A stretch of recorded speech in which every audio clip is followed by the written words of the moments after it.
അല്ല 2023 എങ്ങനെയോ പോയി. ഇതിലെങ്കിലും ജീവിതം പച്ചപിടിക്കണമെന്ന് ആശയമായിരിക്കും. ആദ്യമായിട്ടാണോ ഫോർട്ട് കൊച്ചിയിലേക്ക്? ആദ്യമായിട്ടാണ്. എങ്ങനെയുണ്ട് അപ്പൊ ഇവിടെ പരിപാടി ഉഗ്രം പരിപാടിയാണ്.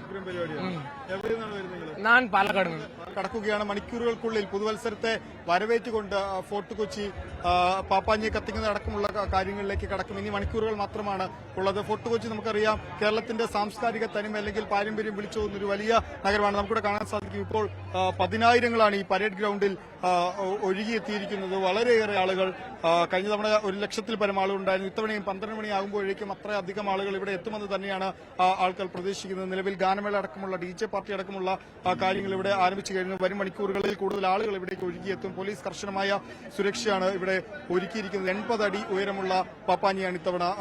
ചിരിക്കുന്ന മുഖമുള്ള കയ്യിൽ പൂ പിടിച്ച 80 അടി ഉയരമുള്ള പാപ്പാഞ്ഞിയാണ് ഇത്തവണ കത്തിക്കുന്നത്. നമ്മളോട് പേര് കാർത്തികേയൻ. പ്രതാപ് പാലക്കാട് എന്ന് ഫോർട്ട് കൊച്ചിയിൽ കാണാൻ വേണ്ടി വന്നതാണ്. അപ്പൊ ഇനി പുതിയൊരു വർഷം വരുമ്പോൾ എന്തൊക്കെയാണ് പുതിയ തീരുമാനങ്ങൾ? പുതിയ തീരുമാനമാണ്, നല്ല കാര്യങ്ങൾ വരണം.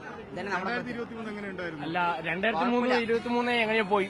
ഇതിലെങ്കിലും ജീവിതം പച്ചപിടിക്കണമെന്ന് ആശയമായിരിക്കും. അത് തന്നെയാണ് ഒരു പുതിയ വർഷത്തെ ഒരു പുതിയ വർഷത്തെ പുതിയ തീരുമാനങ്ങളോട് അല്ലെങ്കിൽ ഒരുപാട് പ്രതീക്ഷയോടുകൂടിയൊക്കെയാണ് ആളുകൾക്ക് നമുക്കിവിടെ കാണാൻ സാധിക്കും. എവിടെ നിന്നാണ്? ഫോർട്ട് കൊച്ചി തന്നെയാണ്? അല്ലല്ല, നമ്മൾ പൊന്നാനി സ്ഥലം. പൊന്നാനി ആദ്യമായിട്ടാണോ?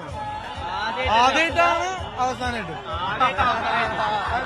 പരിപാടി നമുക്കൊരു ഇത്ര പരിപാടി ഉഷാറായില്ല. കുറച്ച് കഴിയുമ്പോൾ ഇതൊരു ഉഷാറാന്ന് വിചാരിക്കണം. സാധാരണ ഒരു 12 മണിയൊക്കെ ആകുമ്പോഴാണ് ഈ നമ്മളൊക്കെ ഇതിന് കത്തിക്കുന്ന പോകാറിയുന്ന പോകുന്നുണ്ട്.